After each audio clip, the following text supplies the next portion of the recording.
Kırım bizim vatanımız, Kırım bizim yurtumuz,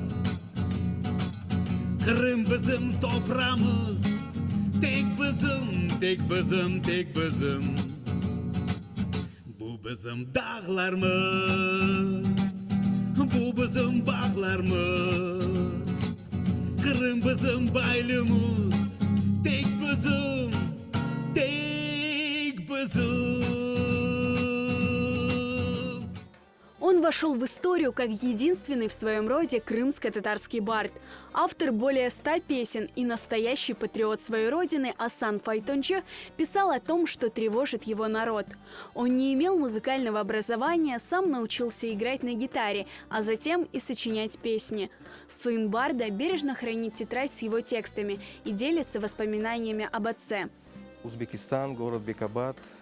Вот это начало, мне там лет 9-10, и Баба Нас Хатырлаем, он всегда, он же возвращение, Ветан, Крым, Ветан, Миллет.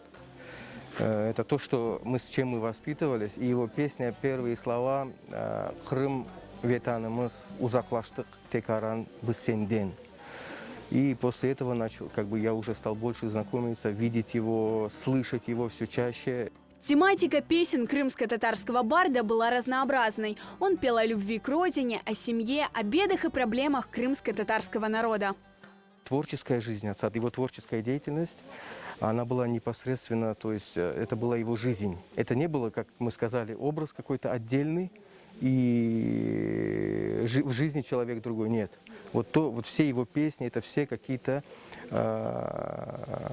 этапы его жизненные, его всегда борьба за справедливость, стремление возвращения на родину, получение каких-то благ для своего народа. Это был вот такой человек. Это человек, который всегда спешил на помощь. Особое место в творчестве крымско-татарского барда занимали песни о преступной депортации крымско-татарского народа. Его проникновенное исполнение трогало до глубины души. Дрогнула земля, упало небо, море от обиды почернело. Плакала природа, дождь пошел, но солдатам бравым нипочем. Бросились в атаку, яростно и смело, выводили из домов предателей, врагов. Ими были мамы, старики и дети, что встречали их, как близких, как родных. Мама! Мне страшно, очень страшно, слышишь, мама?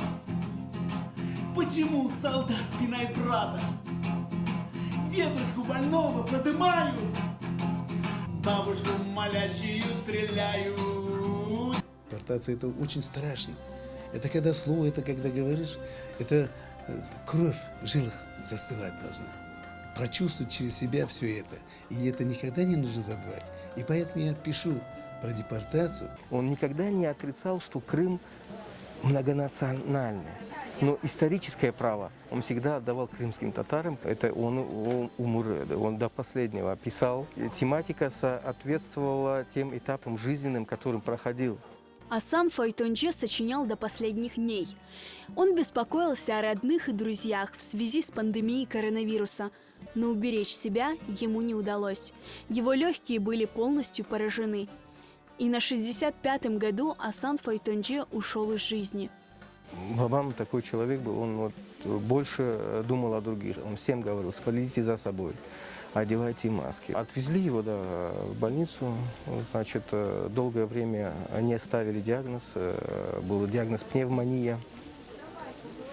Вот. И только буквально за день-два до смерти поставили диагноз о той болезни, о которой мы говорим, и, к сожалению, уже не смогли правильно среагировать, не были готовы. Искусственная кома, аппарат ИВЛ и смерть. Асан Файтонче считал себя счастливым человеком, потому что жил и творил на родине. Его сила духа, неиссякаемая любовь к родине, своему народу, борьба за справедливость – пример для многих из нас.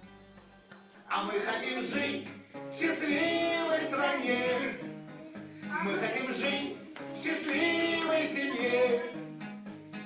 На коленях у отца пролистать букварь и на кухне с мамочкой приготовить чай.